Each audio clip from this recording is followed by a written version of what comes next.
ప్రార్థన చేస్తున్నాం. పరిశుద్ధుడైన తండ్రి, పరలోకమందున్న మా దేవ, పరిశుద్ధుడైన మీకు స్తోత్రం ప్రభువా, స్తుతులు తండ్రి, స్తోత్రములు నాయన. పరిశుద్ధులకు మా స్తుతులకు పాత్రులకు, మా మంచి దేవులకు, మమ్మల్ని నడిపిస్తూ ఆదరిస్తూ కొనసాగిస్తూ ఉన్నవాడు దయగల తండ్రి, ప్రేమగల దేవుడు అయిన స్తోత్రాలు తండ్రి.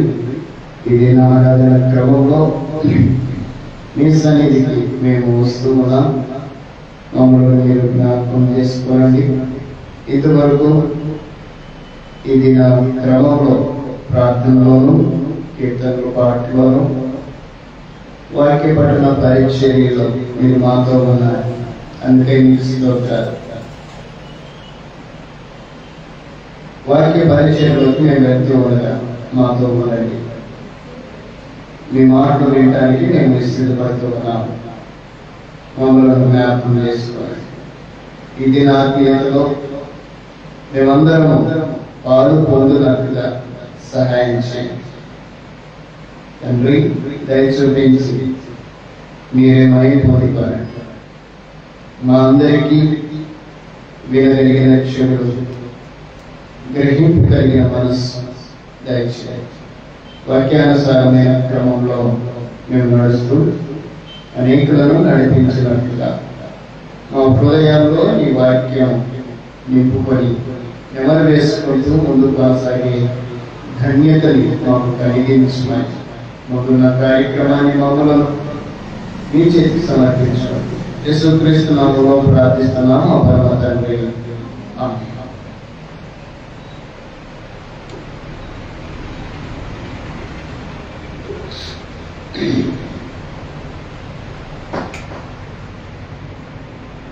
ముందుగా మన పరమ తండ్రి అయిన దేవాతి దేవునికి నా యొక్క స్తుతులు స్తోత్రములు చెల్లిస్తూ ఇది నా ఆరాధన క్రమంలో ఇది నా వాక్య భాగం వరకై మిమ్మల్ని అందరినీ కూడా నేను ప్రేమపూర్వకంగా ఆహ్వానిస్తూ లైవ్ లో చూస్తున్న దేవుని పిల్లలని కూడా ఈ కార్యక్రమం కొరకై ఆహ్వానిస్తున్నాను. మీ అందరికీ ఈ ఉదయకాల వందనములు తెలియజేస్తున్నారు. మీ అందరికీ వందనాలు. మన యొక్క ఆత్మీయ ప్రయాణంలో గతకాలం నుండి మనం మాట్లాడుకుంటున్న ఆత్మీయమైన వాక్య భాగం ఆరాధన క్రమాన్ని గురించి మనం మాట్లాడుకుంటున్నాం. మీకు ముందుగా చెప్పాను, ఈ క్రమాన్ని గురించి మనల్ని ఎవరైనా అడిగితే మనము తలగీరపోకూడదు. అలాగే ఏం పడితే చెప్పడానికి వాక్యాన్ని అనుసరించి మాట్లాడాలి. వాక్యంలో చెప్పిందే చేయాలి. అది ఫ్యూచర్ అయి ఉంటుంది, ఫ్యూచర్ టెన్స్ కు సంబంధించింది అయి ఉంటుంది. అర్థమవుతుంది కదా? ఫ్యూచర్ టెన్స్ అంటే జరిగిపోయిన కాలానికి సంబంధించింది అయి ఉంటుంది. ప్రెజెంట్ టెన్స్ ఏంటో తెలుసుకోవాలి, జరగవలసిన కాలం. దానివల్ల భవిష్యత్ ఏ విధంగా ఉంటుందో కూడా మనం తెలియజేయవలసిన అవసరం ఉంది. కనుక క్రైస్తవులు ఖచ్చితంగా టైమ్స్ అంటే కాలముల గురించి జాగ్రత్తగా ఆలోచన చేయాలి. గత కాలంలో ఇది 3వ భాగము మనం చెప్పుకుంటున్నాం. ఆరాధన అనగా ఏంటో తెలుసుకున్నాం. ఆరాధనకు ఎన్ని రకాల అర్థాలు ఉన్నాయో అవి తెలుసుకున్నాం. ఆరాధన యొక్క నిర్వచనం, ఆరాధికుని యొక్క నిర్వచనం, బైబిల్లో కొన్ని రకముల ఆరాధనలను మనం చూసాం. ఇవి గత వారంలో మనం చూసాం. ఈరోజు ఒక ప్రత్యేకమైన విషయాన్ని మనం తెలుసుకోబోతున్నాం. అదేంటంటే ఆరాధన యొక్క నిజస్వరూపం. ఆరాధన యొక్క నిజస్వరూపం. ఆ నిజస్వరూపం అనేది బైబిల్లో ఉండాలి. మనుషులు పెట్టింది కాకుండా ఒక రూపం అనేది కావాలి ఆరాధనకి, ఒక విధానం. అది మనం ఆలోచన చేయాలి. నేను మీతో ఒక విషయాన్ని చెప్పడానికి ఇష్టపడుతున్నా.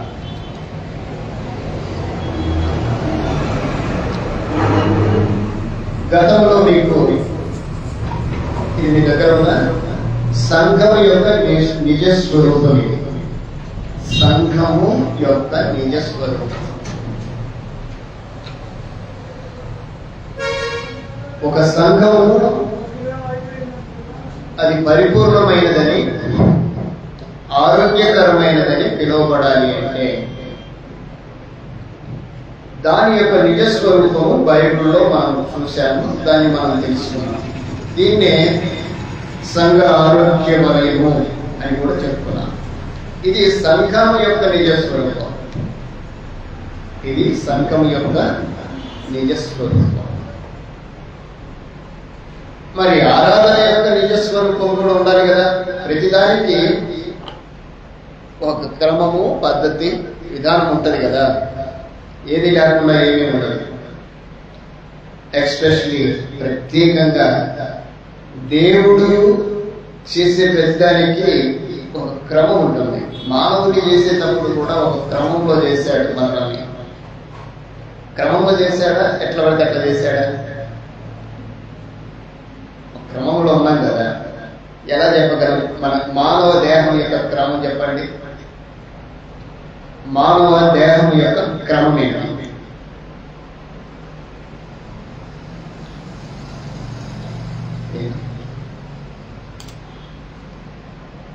ఎప్పుడైనా మన శరీర భాగాన్ని టాప్ టు బాటం ఆలోచన చేశారా? నెత్తి దగ్గర నుంచి అరికాలి వరకు ఎప్పుడన్నా ఆలోచన చేశారా? అందరికి పుట్టినట్టు అందరు పుట్టినట్టు మనం పుట్టామనుకుని వెళ్ళిపోతున్నాం. ఎప్పుడన్నా దాన్ని స్కాన్ చేశారా? మనకు మనంగా. నేను ఒకసారి ఒక తల్లి కాలంపై అంటే హాస్పిటల్కి వెళ్ళాను. ఆ కుటుంబీకులు ఎంతో సంతోషంగా ప్రసవిస్తుందని ఎదురు చూస్తూ ఉన్నారు. డాక్టర్లు లోపలికి వస్తా ఉన్నారు.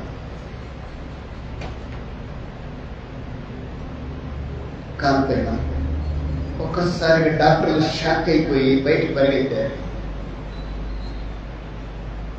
ఆ పాప యొక్క సంబంధించిన, ఆ పుట్టిన పాపకు సంబంధించిన వారు కూడా లోపలికి వెళ్ళి వాళ్ళు షాక్ అయి బయటకు వచ్చారు. ఏది వాళ్ళు ఇంట్లో పరిగెత్తున్నారు, ఏంది అని అడిగారు. ఆయన అడిగితే అక్కడ ఉండబడిన వాళ్ళ ఆ పాపకు సంబంధించిన వాళ్ళు, ఏం పిల్ల పుట్టిందయ్యా? దయ్యం పిల్ల పుట్టింది అని చెప్పారు. దయ్యం పిల్లింది మనిషికే కదా. నిజమే, చనిపోయింది అమ్మాయి పాప, పుట్టిన వెంటనే చనిపోయింది. అంటే ఒక మనిషి ఆకారంలో, మనిషి రూపంలో ఒక మనిషి జన్మించకపోతే, అంటే ఈ టాప్ టు బాటం ఏవి ఎక్కడ ఉండాలో అక్కడ ఉండకపోతే వారిని ఏమంటాము అనేది నాకు అప్పుడు తెలిసింది. ఓహో, మనకుండబడిన అవయవాలు మన ఈ క్రమంలో లేకపోతే వారిని దయ్యం పిల్లలు అంటారు అని అర్థం. కానీ దేవుడు చాలా గొప్పవాడు. ఎంత గొప్పవాడు అంటే మనకు ఈ ముఖంలో ఏ అవయవాలు ఎక్కడ ఉండాలో అక్కడనే సెట్ చేశాడు. ఇక్కడ నుంచి ఇక్కడి వరకు ఏ అవయవాలు ఎక్కడ ఉండాలో సెట్ చేశాడు. మనందరం మనుషులమని మన రూపాలను బట్టి మనం ఆనందిస్తున్నాం. అవునా కాదు? అంటే నాకంటే అందగాడు లేడని అనుకుంటామా లేదా? అద్దం ముందుకెళ్ళి చూసుకుంటాం కదా. అందరం ఉంటాయి. దేనిని బట్టి? ఇవన్నీ ఒక క్రమంలో, ఒక ఆర్డర్లో ఉన్నాయి. వాటికి తగిన విధానాన్ని బట్టి మనం ఆనందిస్తున్నాం. ఇది మనము ఒక్కింత లోపలికి వచ్చి ఆలోచన చేస్తే ఆ రోజు దేవుని యొక్క నిర్మాణము ఎంత ఉన్నతమే. దేవుని నిర్మాణాన్ని గురించి చెప్తూ ఉంటే అసలు తనే తీరదు. ఎంత చెప్పినా కొదవే. న్యూరో సిస్టమ్ కానివ్వండి, దాంట్లో ప్రసరించే రక్త ప్రవాహం కానివ్వండి, ప్రతిదీ కూడా మానవ దేహంలో ఉండబడిన ప్రతి అవయవము ఏది ఎక్కడ ఉండాలో అక్కడ దేవుడు అమర్చాడు. సూపర్. ఎంత సూపర్ అంటే ఈరోజు సైన్స్ కూడా దానికోసము ఒక ప్రత్యేకమైన పరిశోధన ప్రారంభించింది. ఏంటో చెప్పమంటారా? ఒకప్పుడు మనకు ఒక్కడే డాక్టర్, ఎంబీబీఎస్ డాక్టర్, జనానికాయనే, గుండెకాయనే, కండ్లకాయనే, పండ్లకాయనే, అన్నిటికీ ఒక్కడే డాక్టర్. ఇప్పుడు ప్రతి పార్ట్కు ఒక డాక్టర్. చాలా జాగ్రత్తగా వచ్చింది. సైన్స్ ఎంతగా ఈరోజు విస్తరించింది అంటే మానవుని మీద స్కానింగ్ చేయడానికి ప్రయత్నం చేస్తూ ఉంటే వారికి అంతు చిక్కటంగా, వారికి అంతు చిక్కని విధంగా మానవ దేహం నిర్మాణమైంది. ఒక చిన్న మాట చెప్పమంటారా? ఎంత పెద్ద డాక్టర్ ఏదైనా జబ్బు ముదిరి ఆపరేషన్ థియేటర్కి వెళ్తే, సార్ జాగ్రత్త సార్ అంటే, ఆ ప్రయత్నం నేను చేస్తాను. తర్వాత ఏమని చెప్తాను? దేవుంటాయి అంటే డాక్టర్లు కూడా వారి యొక్క ప్రయత్నమే తప్ప ఆ దేహాన్ని గురించిన పరిపూర్ణమైన అవగాహన వారికి లేదనే చెప్పుకోవాలి. ఉన్నదాన్ని బట్టి, సిమ్టమ్స్ని బట్టి, వచ్చిన రిపోర్టును బట్టి ఇప్పుడు డాక్టర్లు కూడా ఒక అప్డేట్ అయిపోయారు. ఇంతకుముందు పొద్దుగానే చేయి పట్టుకొని గుండె కాడ పెట్టి, వెనక పెట్టి, పండ పెట్టి, అట్లా చేసి ఇప్పుడేం లేదు. ఏంటి అంటూనే రాసేస్తారు, రిపోర్ట్ రాస్తారు, అది తీసుకుపోవాలి. దాదాపుగా 5,000 చిల్లర అవుతుంది. దేనికి? ఆయన రాసిన టెస్ట్లకి. ఆ టెస్ట్లను బట్టి చెప్తాడు ఆయన అంతే. ఓహో ఇది ఉంది ఈమెకి అని చెప్పి అప్పుడు చెప్తాడు. మానవ దేహం యొక్క నిజస్వరూపము ఎంతో ఉన్నతమైనది. దేహం యొక్క నిజస్వరూపము ఎంత గొప్పదో ఆరాధన క్రమం యొక్క నిజస్వరూపము కూడా అంతే గొప్పది. మానవునికే ఇంత స్పెషల్ గా చేస్తే దేవుడు ఎంత స్పెషల్ గా చేస్తాడు చెప్పండి. ఆయన ఆరాధించే విషయంలో మీరు ఎట్టుబడితే అట్లా ఆరాధించండి అని దేవుడు ఎక్కడ చెప్పలేదు. కొన్ని పదాలు ఉన్నా అవి ఆరాధనకు సంబంధించినవి కాదని మనం ఆలోచన చేయాలి.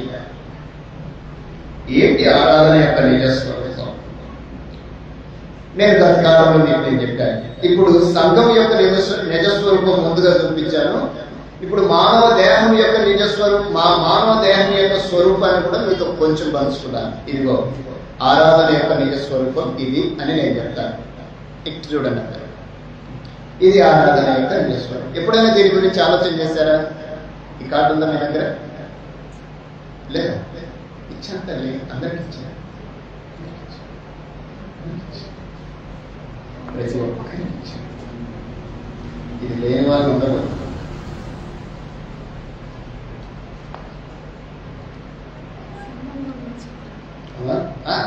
మీరు సంబంధంలో చిత్రం కోసం తీసుకొని ఉంటారు కానీ అసలు వెనక ఏంటి అనేది తెలుసుకుంటే బాగుంది. రైట్, ఇవి తీసుకోండి, తలా ఒకటి తీసుకోండి. కృష్ణ ఈ తలా ఒకటి ఇచ్చేసి నాకేమో రాసినాయంటే నాకు ఇదిగో ఒక ఆరాధన యొక్క నిర్వచనము, ఆరాధికుని యొక్క నిర్వచనము నీకు నేను చెప్తున్నాను. దయచేసి మీరు అందరూ ఇటు చూడండి. మీరు నేను చూసేది మీరు చూడండి.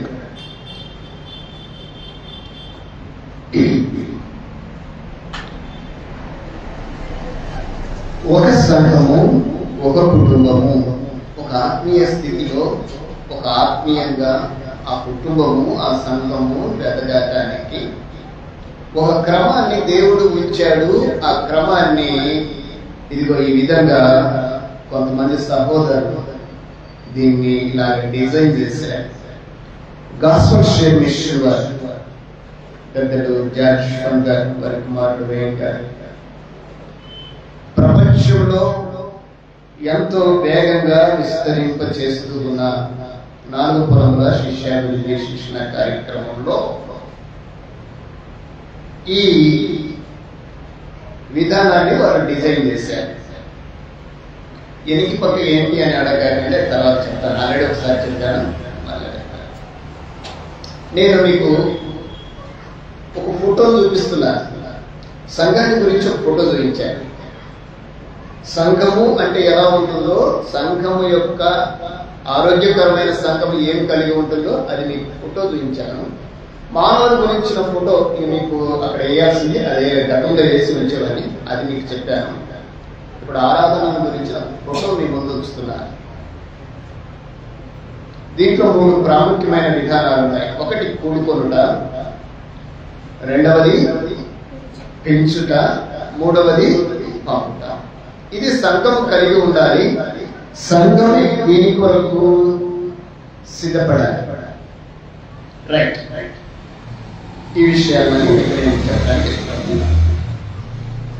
కూడుకునే విషయంలో మొట్టమొదటి ఏమైనా మ్యూచువల్ టైం, పరస్పర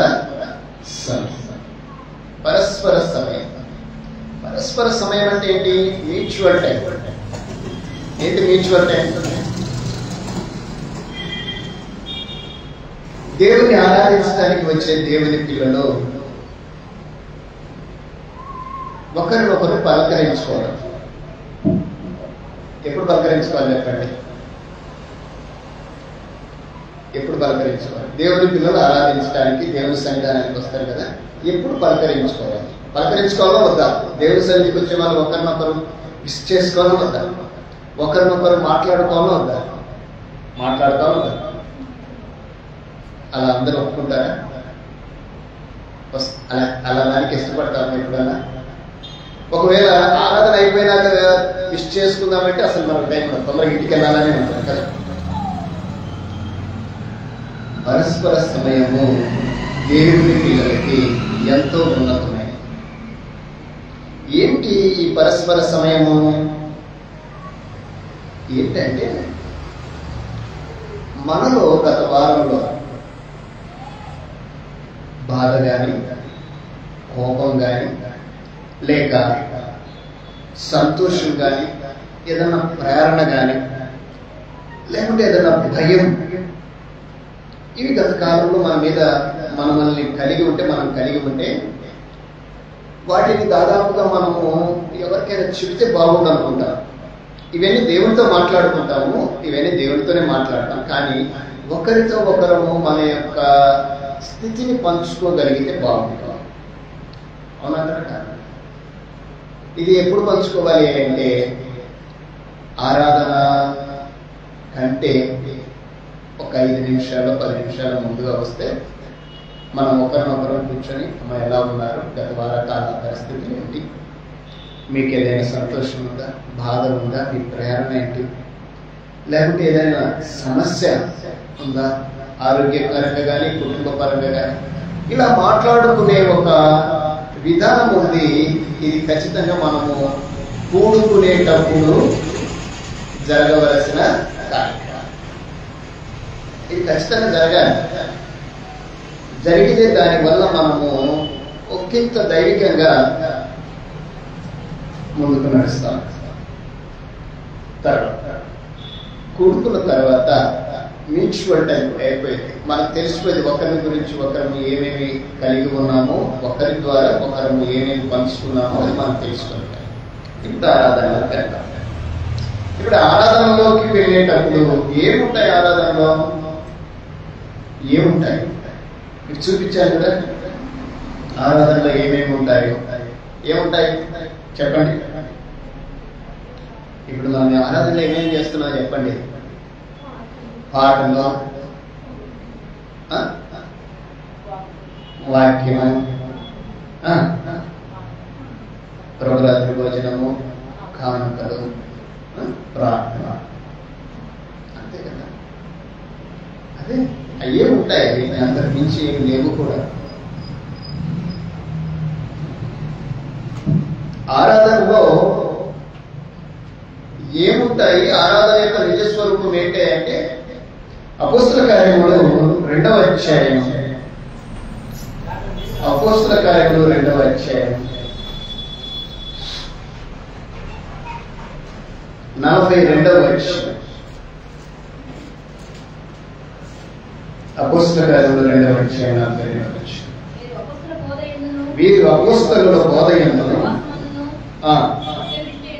సహవాసమందును రొట్టె విరుచుట యందును ప్రార్థన చేయుట యందును ఎడతెగపై ఉండిరి. ఒక మోడల్ పరిశుద్ధ గ్రంథంలో ఒకంత భావాన్ని అక్కడ ఆయన రాశారు. పరిశుద్ధుడైన లూకా గారు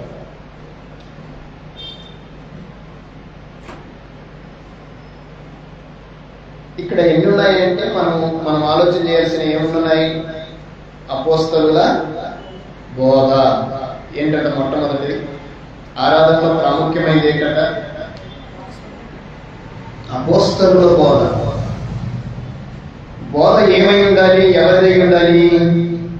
అపోస్తలులదే అయి ఉండాలి. ఇది అపోస్తలులు ఏ బోధ చేశారు? ఈ రోజు ఉన్న బోధలేంటి?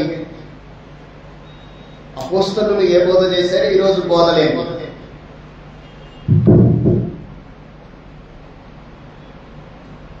ఒకంత నాతో ప్రయాణమైన యోహాను పత్రికల్లోకి ఒకసారి ఉంది. యోహాను పత్రికల్లోకి ఒకసారి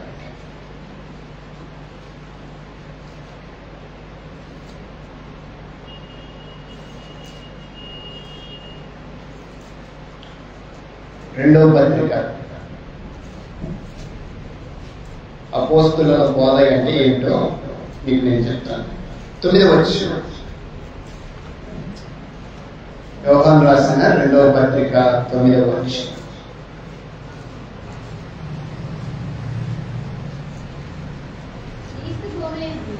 క్రీస్తు బోధయందు జాగ్రత్త. అపోస్తలుల బోధ ఏ బోధ చేశారు? వాళ్ళు ఎవరి గురించి చేశారు?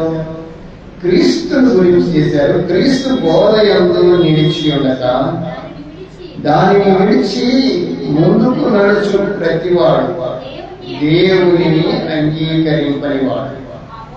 ఆ బోధయందు నిలిచి ఉన్నవాడు తండ్రిని కుమారుని అంగీకరించేవాడు. ఏ బోధ అంటది? క్రీస్తు బోధ. క్రీస్తు బోధను విడిచి ముందుకు సాగే ప్రతివాడు దేవుని అంగీకరించేవాడు. అంటే బోధ ఏంటంట? క్రీస్తు బోధ. ఆ బోధ యందు నిలిచేవాడట తండ్రిని కుమారుని అంగీకరిస్తాడు. 10వ వచనంలో ఇంత హెచ్చరిక చేశాడు. ఎవడైనా ఈ బోధ తేక మీ యొద్దకు వచ్చిన ఎడల వానిని మీ ఇంట చేర్చుకోవద్దు, శుభమని వానితో చెప్పవద్దు. శుభమని వానితో చెప్పువాడు వాని దుష్ట క్రియలలో పాలివాడును. జాగ్రత్తగా బోధ విషయంలో మనం జాగ్రత్త కలిగి ఉండాలి. నెంబర్ 1, ఏ బోధ పడితే ఆ బోధ ఈరోజు విలయతాలో విస్తృతంగా ఈరోజు కొనసాగుతుంది. బోధ విషయంలో ఈరోజు చాలా మంది తప్పిపోతున్నారు. బోధ చాలా ప్రాముఖ్యమైనది. ఏంటి ఆ ప్రాముఖ్యత అంటే తండ్రి యందును కుమారుని యందు మనం నిలిచి ఉంచేది ఏంటట? బోధ మాత్రమే. దీని విషయంలో జాగ్రత్త కలిగి ఉండాలి. ఇంకొంచెం ముందుకు రండి, ఒక పేజీ తిప్పండి, ఇట్లా ఇటు పక్కకు తిప్పండి, ఇటు సైడ్ తిప్పండి, లెఫ్ట్ సైడ్ తిప్పేసేయండి. యూదా పత్రిక వచ్చింది చూడండి. యూదా పత్రికలో ఒక మాట చదువుతాం. 3వ వచనం. యూదా పత్రికలో 3వ వచనం. ప్రియులారా, మనందరికీ కలిగేది రక్షణను వచ్చి మీకు రాయవలనని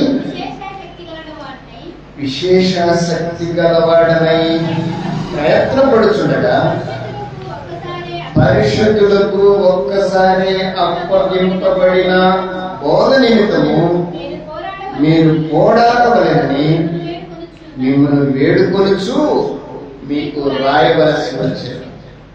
దేని కొరకంట? బోధ కొరకు ఏం చేయాలంటే మనం చెప్పండి. పోరాడాలంటే ఏం చేయాలి? ఈరోజు మనుషులు బోధ విషయంలో జాగ్రత్త కలిగి ఉండాలి. ఎందుకు జాగ్రత్త అంటే మనం దేవునిలో నిలిచి ఉండాలంటే, నిలిచి ఉంచేది ఏంటంటే బోధ. దాని విషయంలో జాగ్రత్తగా ఉండాలి.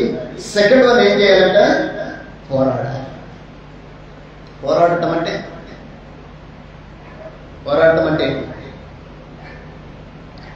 ఏం చేయాలి? పోరాటం అంటే ఏంటి? పోరాటం దేని కొరకు పోరాడాలి? పరిశుద్ధులకు అప్పగించబడిన బోధ, ఒక్కసారే అప్పగించాడు బోధ. ఆ బోధ నిమిత్తం మనం పోరాడాలి అంటే అర్థం ఏంటంటే మనం ఫైట్ చేయాలి. ఫైట్ చేయడం అంటే అర్థం చెప్పండి. ఎదిరించాలా? జాగ్రత్తగా వినాలి. ప్రతిదానికి ఒక అర్థం ఉంటుంది. బాగుంది కూడా ఆయన ఏం చెప్పారు. మనం అనుకునేది ఒకవేళ అనుకున్నా దానికి కొంచెం అర్థం ఉంటుంది. గతంలో మీకు నేను చెప్పాను ముద్దు పెట్టుకోవడం. ఏంటి ముద్దు పెట్టుకోవడం అంటే? మర్చిపోయారా?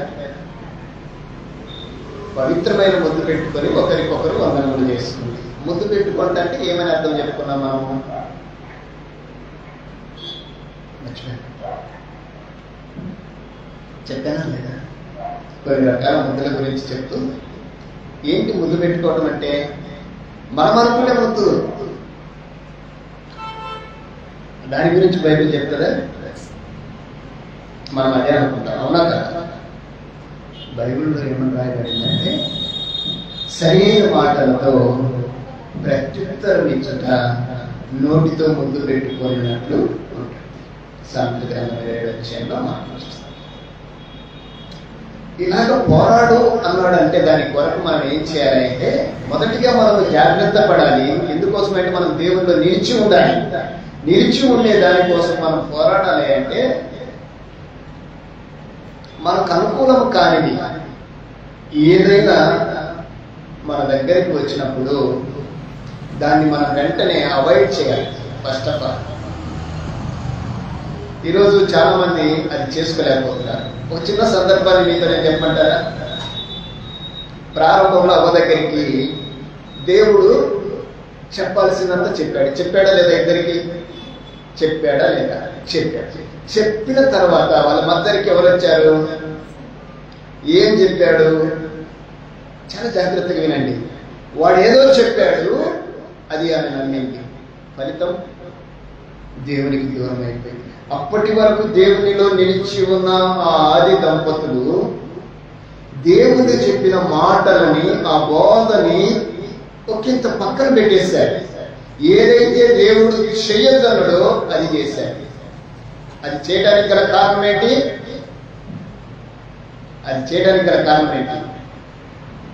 ఏంటమ్మా కారణం ఏంటి? వాళ్ళు దేవుడి నుండి వెడలిపోవడానికి కారణం ఏంటి? బోధ.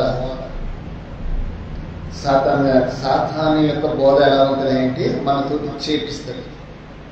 పర్వాలేదులే చేయండి అని చెప్తుంది.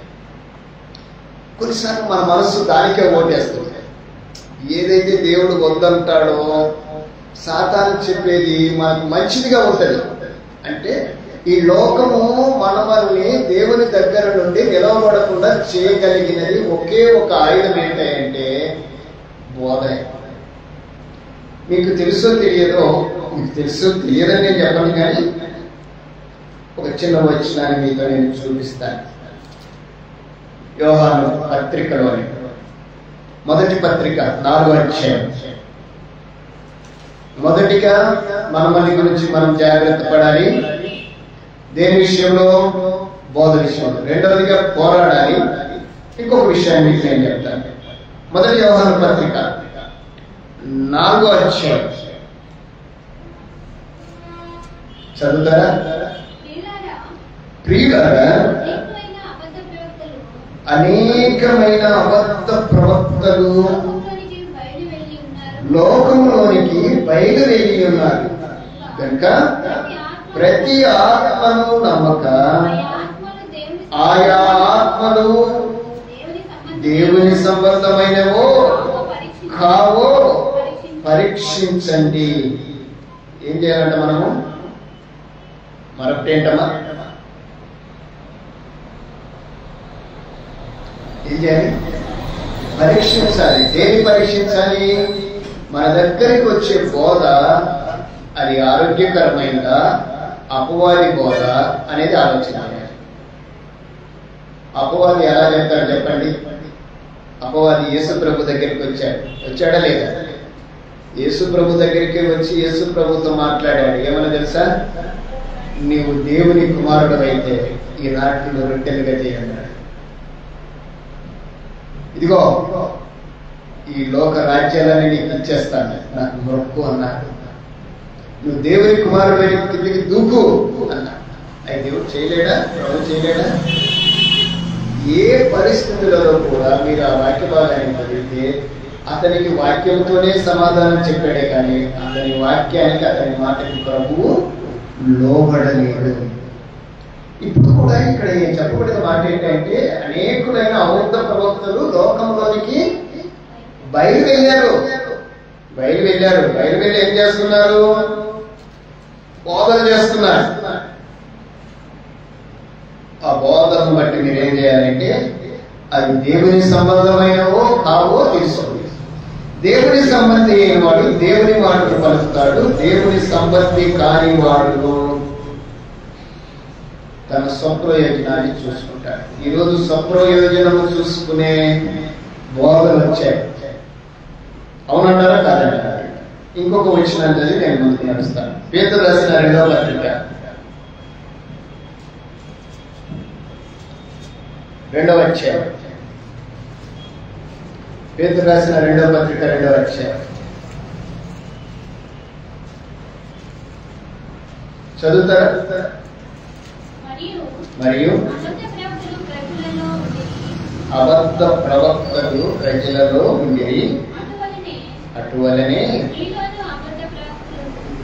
మీలోను అబద్ధ ప్రవక్తలు ఉన్నారు.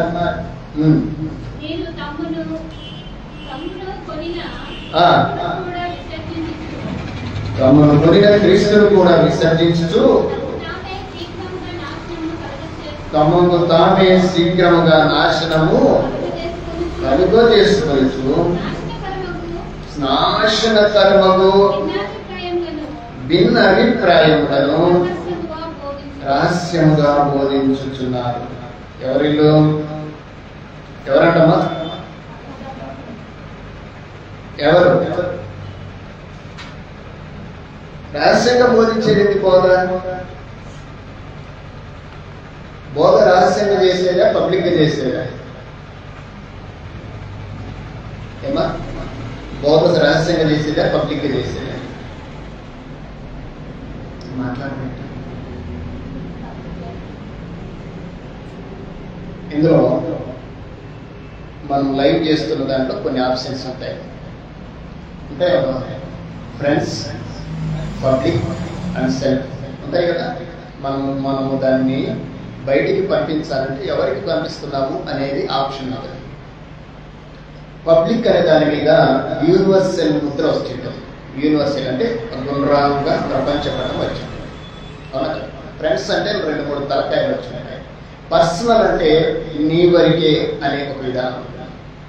ఇప్పుడు పబ్లిక్కి పర్సనల్కి కొంత తేడా ఉంటుంది.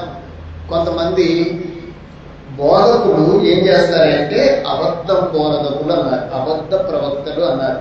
బోధను కాకుండా వేరొకటి చేసేవారు ఈరోజు ఉన్నారు.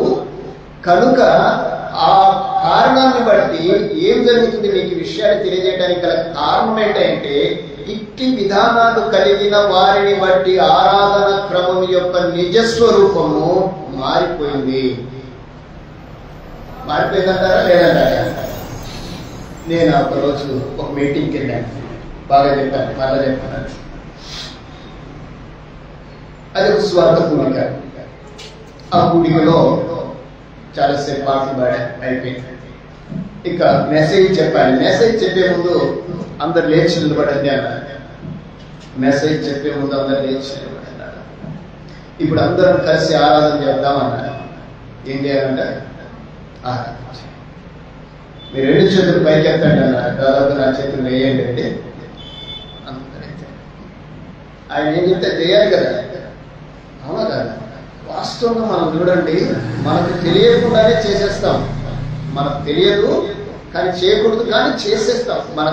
మన యొక్క స్థితి అక్కడ ఆ అట్మాస్ఫియర్ లో, ఆ వాతావరణానికి, ఆ క్లౌడ్కి, ఆ సౌండ్కి మన మైండ్ అంతా కూడా దాని మీద అట్రాక్ట్ అయిపోయి వారు చెప్పింది చేసే పరిస్థితులలో ఈరోజు ఉన్నాం.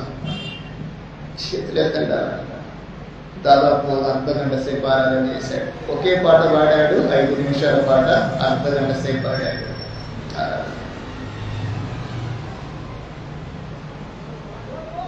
చాలాసేపు ఆ సిస్టమ్ మీద, మ్యూజిక్ మీద పాడి పాడి పాడి పాడి పాడిందే పాడి ఒక అర్ధగంట సేపు ఆరాధన చేసి అయిపోయింది.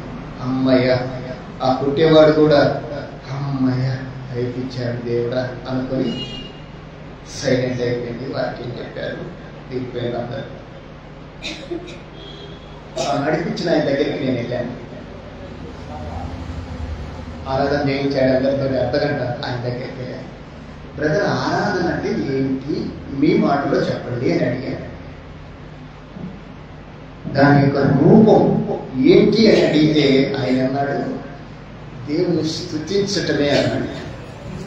దేవుని స్తుతించడం ఒకటే ఆరాధన అని అడిగారు.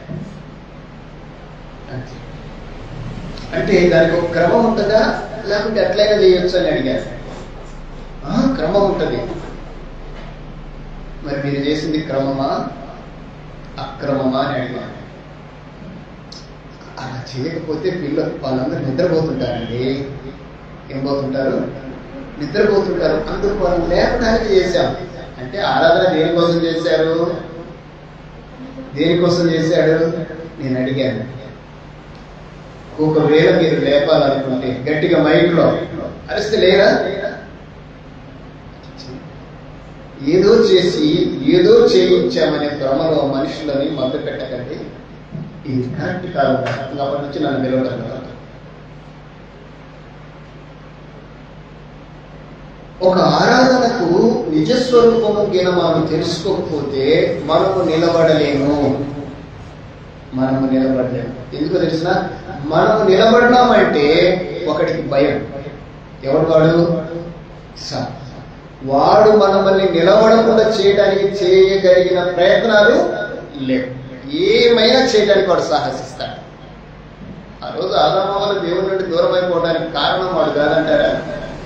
ఈ రోజు దేవుని పిల్లలమని చెప్పుకుంటున్న వారు ఆ భక్తిలో నుండి తొలగిపోవడానికి కారణం వాడు కాదంటారా? కారణం ఏంటంటే నెంబర్ 1, ఫస్ట్ ఆఫ్ ఆల్ బోధ. ఈ బోధ కోసం మనం ఏం చేయాలో తెలుసా? జాగ్రత్త కలిగి ఉండాలి, పోరాడాలి. అలాగనే ఏం చేయాలంట? పరీక్షించాలి. ప్రతిదీ సత్యం కాదు. ఇప్పుడు నేను చెప్తున్నది కూడా సత్యమో కాదు చెప్పాలి మీరు. దేనికి అంటే అది లేఖనానుసారం కాకపోతే అసత్యం అని మనం వాదించక తప్పదు. కనుక ఆరాధన యొక్క నిజస్వరూపము బై హెడ్ ఏంటో తెలుసా? బోధ. బోధకు అనుకూలంగా ఆరాధన ఉండాలి, కొనసాగాలి. అదే మనం జరిగించాలి.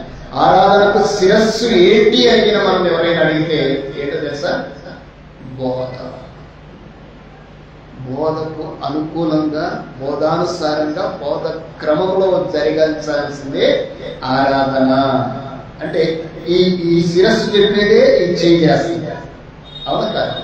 ఇందులో బ్రెయిన్ ఉంటుంది కదా, ఆ బ్రెయిన్ మనల్ని నడిపిస్తుంది. అలాగనే ఆరాధనకు హెడ్ ఏంటి అంటే బోధ. ఈరోజు చాలా మంది బోధన పక్కన పెట్టేస్తున్నారు. ఏ బోధైనా ఏమైందిలే అంటున్నారు. ఏవేవో కథలు చెప్పుకున్నా కానీ అయ్యే కరెక్ట్ అనుకుంటున్నారు. అవునా? ఎవరు కథలు చెప్పలేదు, మనకు తెలియవు కథలు, ఎన్నైనా చెప్పచ్చు. కానీ దేవుని పిల్లలను బలపరిచే విషయంలో, ఆరాధన క్రమ విషయంలో మనం దాని యొక్క నిజస్వరూపాన్ని మన హృదయంలో ముద్రించుకోకపోతే మనం దేవునిలో నిలబడడం కష్టం. నెంబర్ 1 బోధ. నెంబర్ 2 ఏంటట? సహవాసం. కొరింథీయులకు రాసిన మొదటి పత్రిక 9:9 వచ్చి సహవాసం.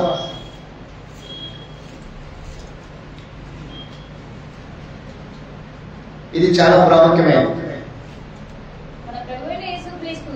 మన ప్రభు అయిన యేసుక్రీస్తు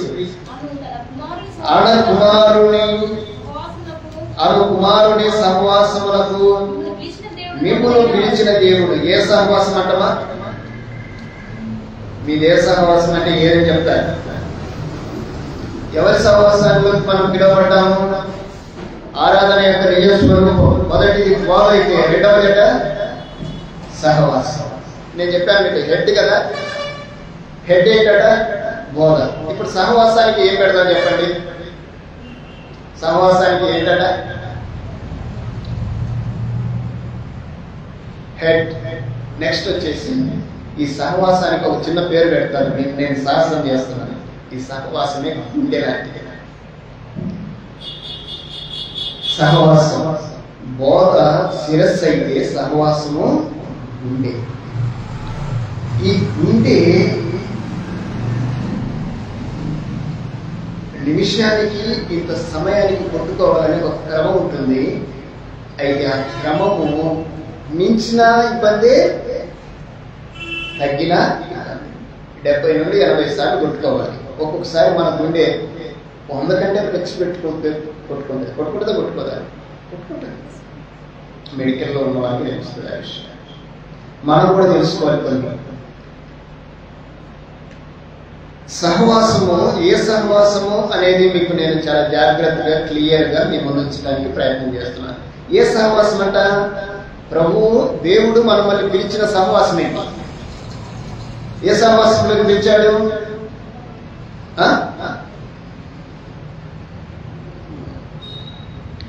మన ప్రభు అయిన యేసుక్రీస్తును తన కుమారుని సహవాసమునకు మిమ్మును పిలిచిన దేవుడు నమ్మదగిన వాడు. నమ్మదగిన దేవుడు మనమును పిలిచిన సహవాసం ఎవరిదంటే యేసుక్రీస్తు వారి సహవాసము.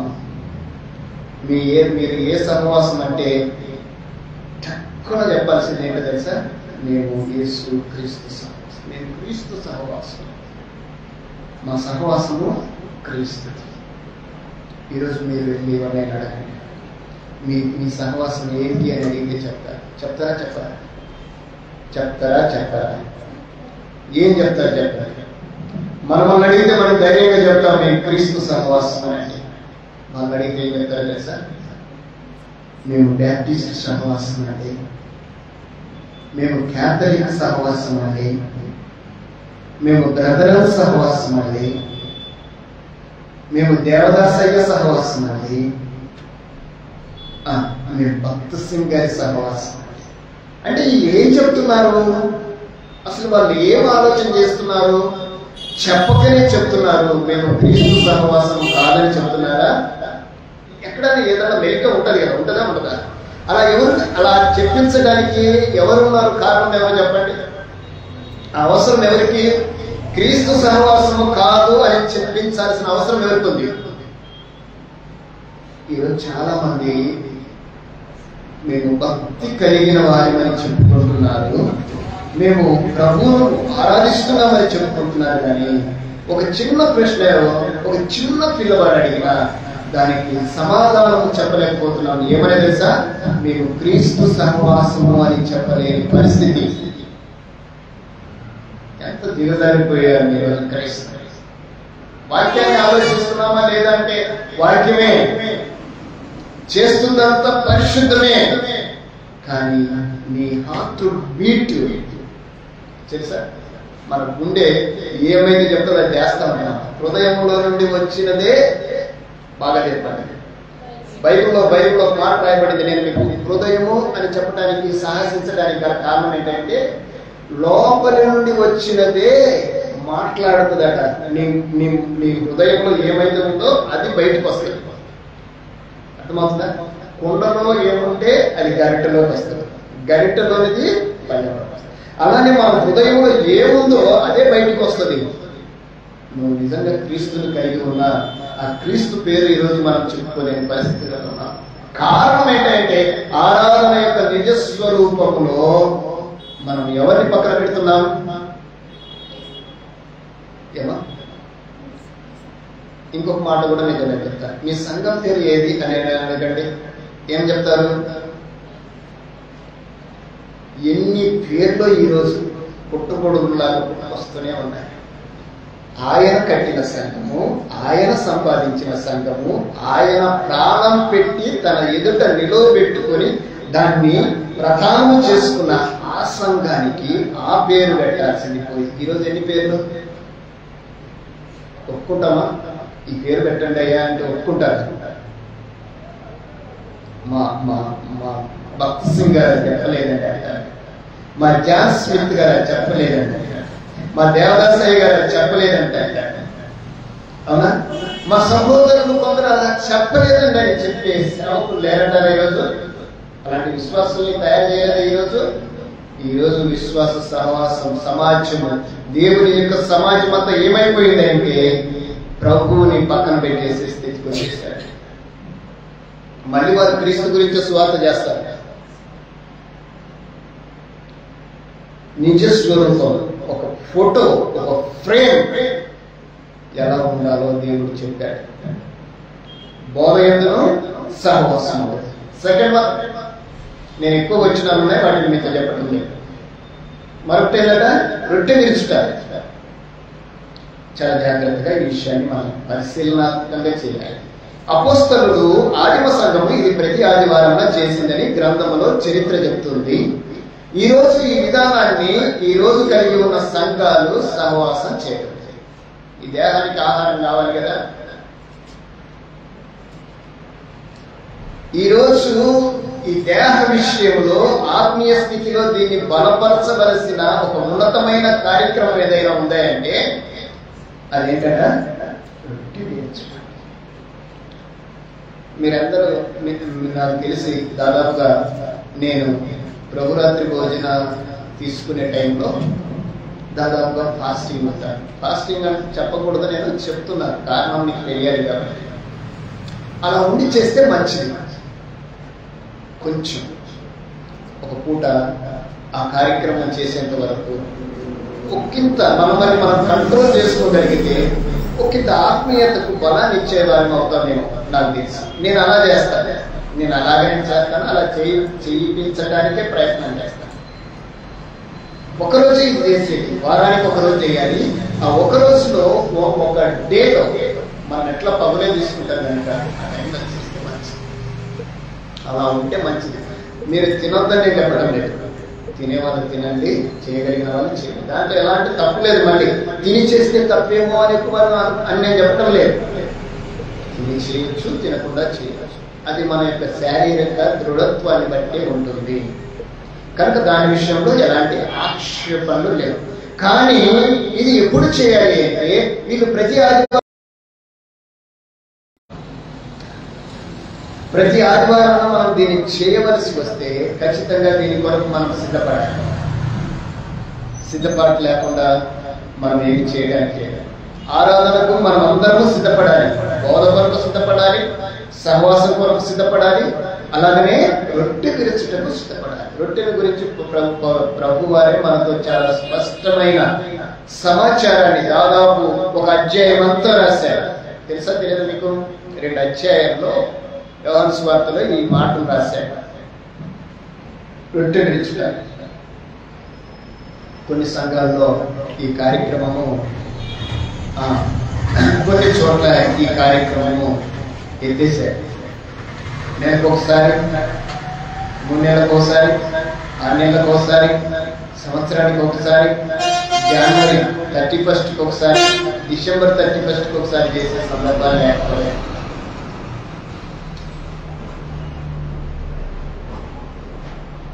ఇప్పుడు మీకు హెడ్ చెప్పాను, హార్ట్ చెప్పాను, రొట్టెకి ఏం పెడదాం చెప్పాను. ఇదే మనల్ని జీవానికి నడిపించేది కనుక దీనికి ప్రాణము, ఇది ప్రాణంతో సమానం. దీన్ని మనం ఈజీగా తీసుకోవడానికి వీలు లేదు. నీ దేహములకు ప్రాణం ఏంటంటే రక్తము కదా, ఇది రక్తమే. అది ప్రభు వారు మన కొరకు, నీ కొరకు, నా కొరకు, మనందరి కొరకు పెట్టిన ప్రాణం. అది దాన్ని మనం సమీపిస్తున్నాం. అది మనం ఖచ్చితంగా చేయాలి. అంటే ఆరాధన యొక్క నిజ స్వరూపంలో ఇది ఒక ప్రాముఖ్యమైన. తర్వాత ప్రార్థన. ఇదేంటంటే ప్రార్థన చేయాలి. ప్రార్థన అందరికీ ఉండేది. ప్రార్థన ఎలా చేయాలో, ఎవరికి చేయాలో తెలియదు మనకి. చాలా మందికి ప్రార్థన ఎవరికి చేయాలో కూడా తెలియదు. ఎవరికి చేయాలి చెప్పండి? ప్రార్థన తక్కువ చెప్పండి. ప్రార్థన ఎవరికి చేయాలమ్మా? ఎవరికమ్మా చెప్పండి. మీరేమనుకుంటే చెప్పండి. దేవునికి చేయాలి, యేసుక్రీస్తుకి, మీరు తండ్రికి.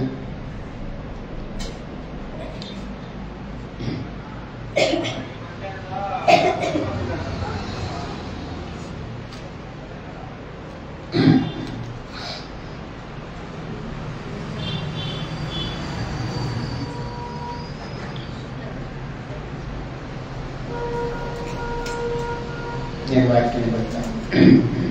ఎఫెసీయులకు రాసిన పత్రిక 3వ అధ్యాయం 21, 22 వచనాలు చదవండి. ఎఫెసీయులకు రాసిన పత్రిక 3వ అధ్యాయం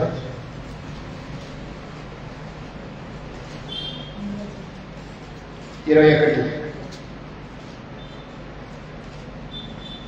అడుగు వాటన్నిటికంటేను, ఊహించు వాటన్నిటికంటేను అత్యధికంగా శక్తిగల దేవునికి యేసుక్రీస్తు మూలముగా సంఘములో సదాకాలము మహిమ కలుగును గాక. ఆమేన్. ఫిలిప్పీయులకు రాసిన పత్రిక 2వ అధ్యాయం 9వ వచనం. అందుచేతను పరలోకమందున్న వారిలో గాని, భూమి మీద ఉన్న వారిలో గాని, భూమి కింద ఉన్న వారిలో గాని, ప్రతివాని మోకాలు యేసు నామమున వంగునట్టు, ప్రతివాని నాలుకయు తండ్రి అయిన దేవుని మహిమార్థమై యేసుక్రీస్తు ప్రభువు అని ఒప్పుకొన్నట్లు దేవుడు ఆయనను అధికంగా హెచ్చించి ప్రతి నామమునకు పైనామమును ఆయనకు అనుగ్రహించెను. ఇంకొంచెం ముందుకు వచ్చిన చదువుతాం. కొలస్సీయులకు రాసిన పత్రిక 3వ అధ్యాయం 17వ వచనం.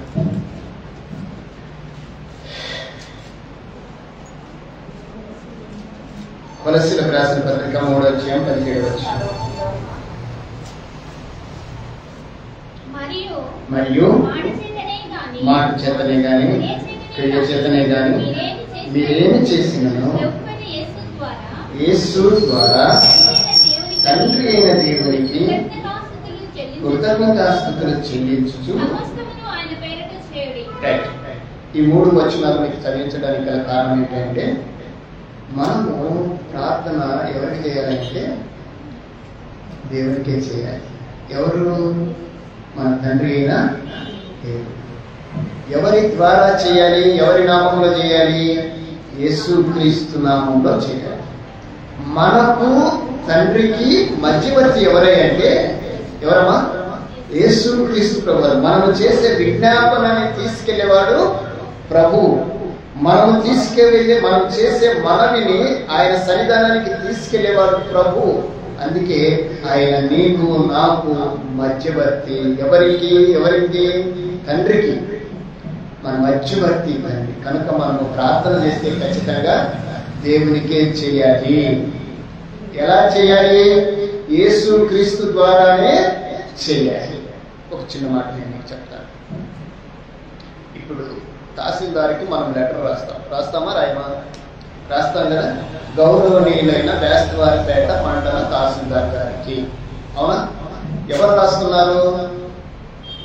నేను రాస్తున్నా. ఇట్లు తమ విధేయుడు, అంతే కదా. నేను రాస్తే అది ఆయనకి వెళ్తాయి. ఇప్పుడు తహసీల్దార్ గారికి లెటర్ రాసుకుంటాడా?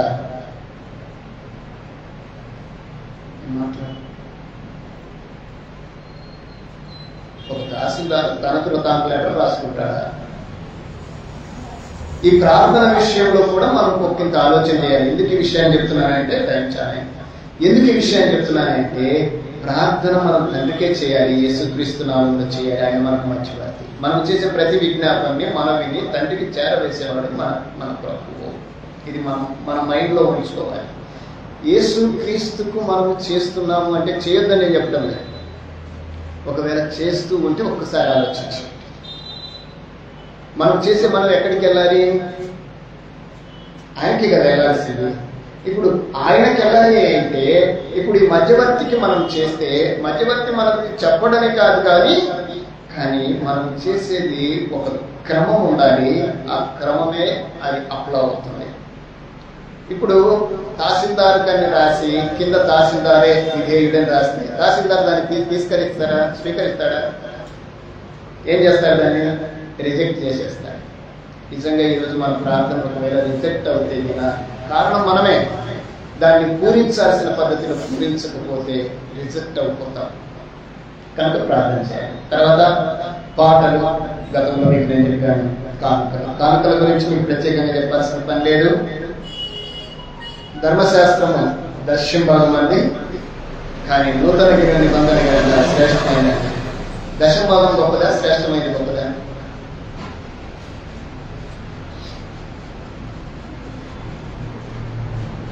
ప్రభు ఒక నియమాన్ని పెట్టాడు. ఫాస్ట్ జరిగిపోయిన కాలం ఏమని చెప్పాడంటే, ప్రతి ఒక్కరు దేవునికి దశం భాగాలు చెల్లించాలి. మనకి 3:16లో మీరు దొంగలు అన్నాడు. ఎందుకు దొంగలు అంటే మీరు దశం భాగం లేకపోతే మీరు దొంగలు అన్నారు. దొంగలు అన్న దాన్ని బట్టి ప్రభు మరలా వచ్చి దాన్ని ఏం చేశాడంటే మోడిఫికేషన్ చేసేసి దశం భాగం కాదరమయ్యా, దశం భాగం కాదు శ్రేష్టమైనది అని అన్నాడు. శ్రేష్టమైనది గొప్పదా, దశం భాగం గొప్పదా? దానికి మీరు ఒప్పుకుంటే నేను ముగించేస్తాను. ఆరాధన యొక్క నిజ స్వరూపంలో ఇవి చాలా ప్రాముఖ్యమైనది. పాటలు ప్రాముఖ్యమే, కానుకలు ప్రాముఖ్యమే, అలాగనే ప్రభురాత్రి భోజనము ప్రాముఖ్యమే, అలాగనే ఇంకా సహవాసము, బోధ, ఇవన్నీ కూడా మనలాగా దేవుడు దాన్ని సెట్ చేశాడు, అలాగా దాన్ని సిద్ధపరిచాడు. కనుక మనము ఏ క్రమంలో ఏ స్వరూపాన్ని కలిగి ఉన్నామో, ఏ స్థితిని కలిగి ఉన్నామో ఒకంత ఆలోచన చేసుకోండి. ఆలోచన ప్రకారం మీరు నడవడానికి ప్రయత్నం చేయండి. అమ్మ మీరు ఇంకోసారి నేను చెప్తాను. ఇది చెప్పలేదు కదా, ఇది సంబంధముల చిత్రం. నేను 4 fields disables multiplication programme training లో ఇది 1వ పని, తెలుగులో మొదటి పని. ఈ సంబంధముల చిత్రం యొక్క ఉద్దేశం మీకు మరలా చెప్తున్నాను. ఇక్కడ నేను అని ఉన్న చోట మీ పేరు రాసుకోవాలి. తర్వాత ఇక్కడ బంధువులు, స్నేహితులు, మనకు ఆత్మీయులు, రక్త సంబంధికులు, ఎవరైతే దేవునికి దూరంగా ఉన్నారో బాగా వినాలి. ఎవరైతే దేవునికి దూరంగా మీకు దగ్గరగా ఉన్నారు అంటే వారికి దేవుడు తెలియదని కాదు. మన సంబంధంలో చిత్రంలో మనకు దేవుడి తెలియని వాళ్ళు ఎవరున్నారు? అందరికీ దేవుడికి తెలియదా? యేసు ప్రభు తెలియదా? రేపు అందరం బట్టలు తీసుకుంటామా, కొందరం తీసుకుంటామా? అవును కదా. మనకు దగ్గరగా దేవునికి దూరంగా అంటే ఈ ఆత్మీయ స్థితికి ఎవరైతే దూరంగా ఉన్నారో వారందరి పేరు రాయాలి. అంటే ఇంకా బాప్తిస్మం పొందక ఇంకా లోకంలో ఉన్న వారిని ఇక్కడ రాసుకుని వారిని ఎవరైతే ఉన్నారో ఎంతమంది ఉంటే అంతమంది. ఇదిగో నేను రాశాను, మళ్ళా చూపిస్తాను. నేను 2 మార్కులు పెట్టి రాశాను. అది కూడా అంటే ఇది చాలా డేంజర్. ఇలా అందరి పేరు ఉన్నాయి. డేంజర్ అంటే ప్రభువులోకి వస్తే పాజిటివ్, ప్రభువులోకి వస్తే భయంకరంగా ఉంటారు. ప్రభువులోకి వచ్చినప్పుడు వాళ్ళ పేరు రూపం మారిపోయింది. అలాగనే మనకు సంబంధించిన మన సంబంధములలో ఉన్నవారిని ఇక్కడ రాసుకొని మనం ఏం చేయాల్సిన పని, ఏం చేయాలో తెలిసిన వారి కోసం ప్రార్థన చేస్తే చాలు. ఇది మనం ఈరోజు కొత్తగా చేస్తున్నదైతే కాదు. ఆ రోజు యేసు ప్రభువుతో ఉన్నవారు చేసింది, ఆ రోజు అపోస్తలులు చేసింది, ఆ రోజు సంఘము చేసింది, ఆ రోజు ఉండబడిన ఆ మొదటి శతాబ్దపు క్రైస్తవ్యము ఈ విధంగా ఆ రోజు భూమి అంతటా విస్తరించబడటానికి గల కారణం ఏంటంటే, ఇదిగో వారి వారి సంబంధములలో చిత్రంలో ఉన్న వారందరినీ తీసుకొని వచ్చి వారు ప్రభువుకి వారిని పరిచయం చేశారు. అప్పుడు దేవుని రాజ్యము వ్యాప్తి చెందింది. ఈరోజు దేవుడు ఈరోజు మనతో మాట్లాడుతున్నాడు. మన సంబంధంలో చిత్రంలో ఇంకా ఎవరైనా దేవునికి దూరంగా మనకు దగ్గరగా ఉంటే వారిని ఇష్టం చేయండి, వారి కోసం ప్రార్థించండి. ప్రార్థనే అన్నింటికీ కార్యరూపము దాచి. మీకు వందనములు తెలియజేస్తున్నాను. శ్రద్ధగా కొంచెం లేటండి.